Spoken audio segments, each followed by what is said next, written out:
हे हाय। आज का टॉपिक है हमारा जीएसटी। हाँ, सबने सुना है जीएसटी, तो सबने सुना है, लेकिन जीएसटी में कितने टाइप्स होते हैं क्या ये पता है? अरे हाँ, शायद से सुना है। CGST, SGST, IGST। सुना सुना सा लग रहा है। Duty GST. हाँ, है शायद कुछ तो। अच्छा अच्छा अच्छा। तो मैं यहाँ क्या करने वाली हूँ, आपको आज जीएसटी के टॉपिक पे एक छोटा सा डिस्कशन करूंगी, जिससे आपको ये समझ में आ जाएगा कि ये जो डिफरेंट डिफरेंट जीएसटी है वो है क्या। जैसे IGST क्या है, SGST क्या है, तो इससे आपको एक क्लैरिफिकेशन मिल जाएगा कि अगर कभी किसी ने पूछा कि यार जीएसटी क्या है और क्यों है, तो आप उसको एकदम इजी वे में एक्सप्लेन कर सकते हो। तो स्टार्ट करते हैं। जीएसटी में हमारे पास अभी जैसे जीएसटी क्या होता है? जीएसटी का फुल फॉर्म आई नो सबको पता है, goods and service tax. Goods and service, goods मतलब जो हमारे प्रोडक्ट्स रहते हैं, जो हम लोग यूज करते हैं डेली के, कपड़े वपड़े जो भी बोलते हैं सारे। एंड सर्विस मतलब जो डॉक्टर से मिलती है, झाड़ू वाला देता है, भंगार वाला देता है, या मतलब जो भी हमारा ट्रांसपोर्टेशन, बैंकिंग, ये सारी सर्विसेज होती है। आई नो इसके रिगार्डिंग में मैंने एक डीप में वीडियो बनाया है, आप उसको जाके देख सकते हो, मतलब उसको एकदम डिटेल में वीडियो है।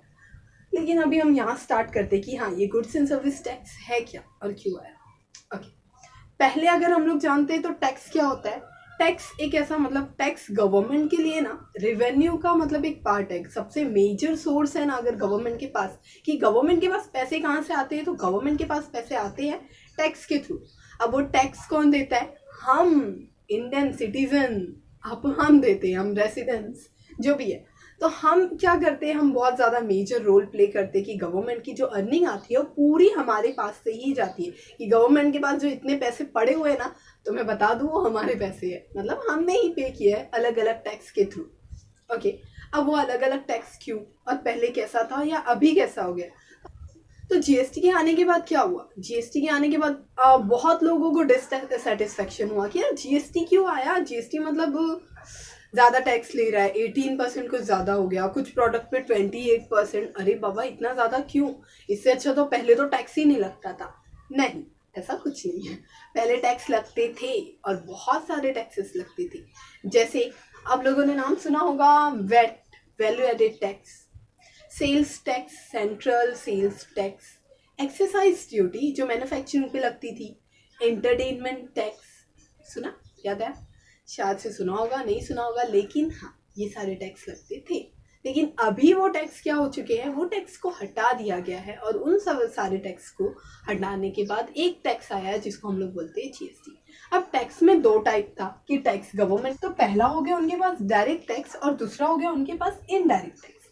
डायरेक्ट टैक्स से क्या समझ में आता है कि जो पैसा गवर्नमेंट को डायरेक्ट पे किया जा रहा है, मतलब कौन पे करने वाला है, मैंने बता दिया पहले ही, हम पे करने वाले। तो अगर कोई पैसा हम डायरेक्ट गवर्नमेंट को पे कर रहे हैं, बीच में कोई इंटरमीडिएट नहीं आ रहा है, कोई दूसरा पर्सन या थर्ड पर्सन नहीं आ रहा है, तो हम लोग बोलेंगे कि उन टैक्स को हम लोग डायरेक्ट टैक्स बोलते हैं। अब डायरेक्ट टैक्स का एग्जाम्पल, सबसे बड़ा एग्जाम्पल सबको पता है, इनकम टैक्स। हम जो इनकम टैक्स पे करते गवर्नमेंट को, वो कैसा है, वो एक तरीके से डायरेक्ट टैक्स है, राइट। हम लोग डायरेक्टली अपनी जितनी भी इनकम आती है उसका, हमारा जो सीए रहता है वो क्या करता है, कैलकुलेशन करता है कि बैलेंस शीट से इतनी है या जो भी है हमारे पास इनकम आने के बाद, अगर हमारी इनकम 5 लाख के ऊपर है, जैसी भी है, उस बेसिस पे हम क्या करते हैं, टैक्स पे करते हैं। उसका अलग कंसेप्ट है, उसके ऊपर अगर आपको वीडियो चाहिए तो मैं आपको बना दूंगी। बट अभी हम ये देखते कि डायरेक्ट टैक्स वो हुआ जो इनकम टैक्स हम लोग पे कर रहे हैं, वो हमारा डायरेक्ट टैक्स हो गया। अब इनडायरेक्ट टैक्स में क्या आएगा, इनकम टैक्स, वेल्थ टैक्स तो हमने पे किया।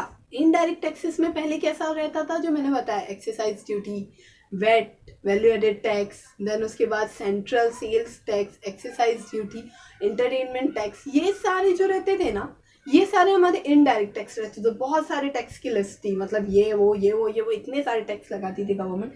हम लोग बोलते थे हिडन चार्जेस है, हिडन टैक्स ले रहे। तो वो सारे टैक्सेस को हटा के गवर्नमेंट ने बोला कि नहीं, एक यूनिफॉर्मिटी लाती है, कि जिससे सिस्टम में कैसा होगा कि हमारे जो, अगर हम लोग एक्सपोर्ट कर रहे हैं, कोई फॉरेनर यहाँ इन्वेस्ट करना चाहता है, बिजनेस स्टार्ट करना चाहता है, कुछ भी, तो उसे भी प्रॉब्लम नहीं हो कि कितने सारे टैक्सेस उसको पे करने पड़ेंगे। ओवरऑल तो पे तो करना है, वो कोई डाउट ही नहीं कि उसको पे नहीं करना पड़ेगा, लेकिन कम से कम उसको तो पता रहेगा कि हाँ बाबा इतना परसेंट पे करना पड़ेगा और इतना ही है, ज़्यादा उसको कुछ ऐसा लोचा नहीं लगेगा ओवरऑल। तो इसके लिए हमारा इनडायरेक्ट टैक्स में अभी क्या आ गया, हमारे पास जीएसटी।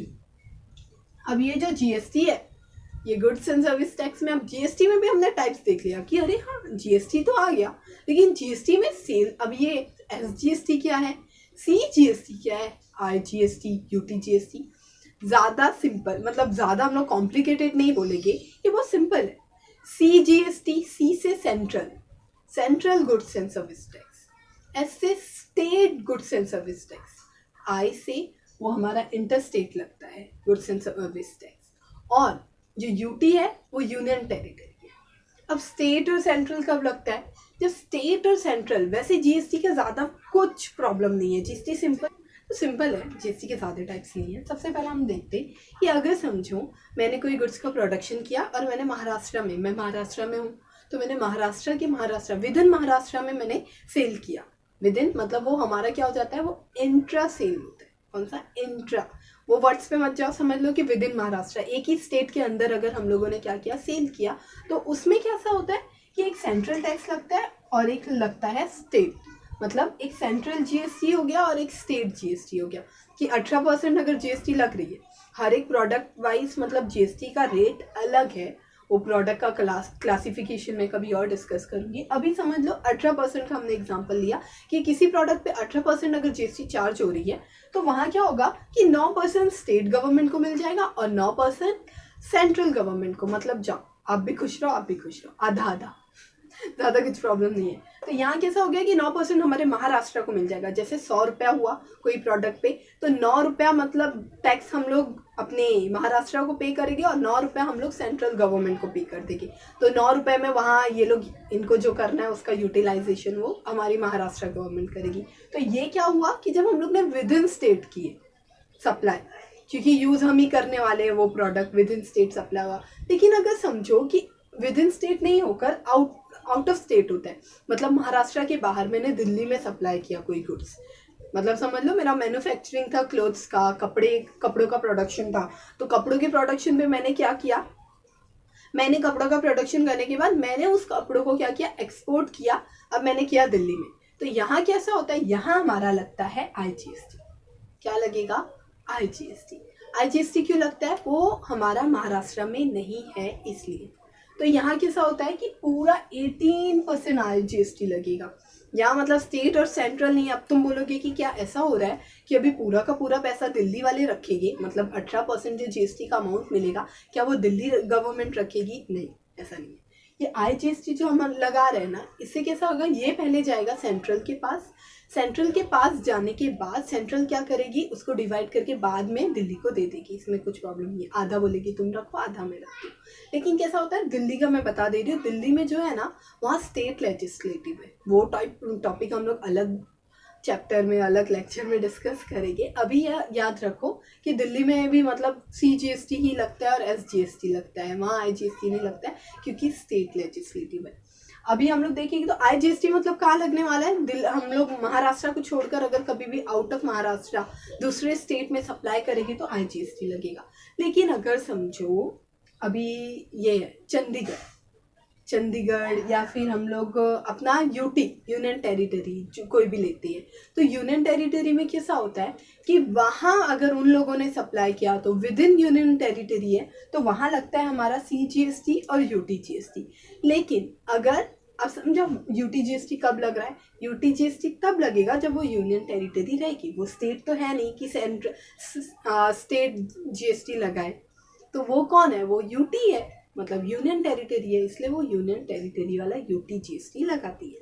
लेकिन अगर वो अपने, अभी जैसे यूनियन टेरिटरी हूँ मैं, तो मैं अगर विद इन यूनियन टेरिटरी अगर मैं सप्लाई नहीं करके out of union territory supply कर रही हूँ, तो वहाँ वापस क्या लगेगा, आईजीएसटी लगेगा, क्योंकि वो विद इन नहीं है, वो आउट ऑफ हो गया।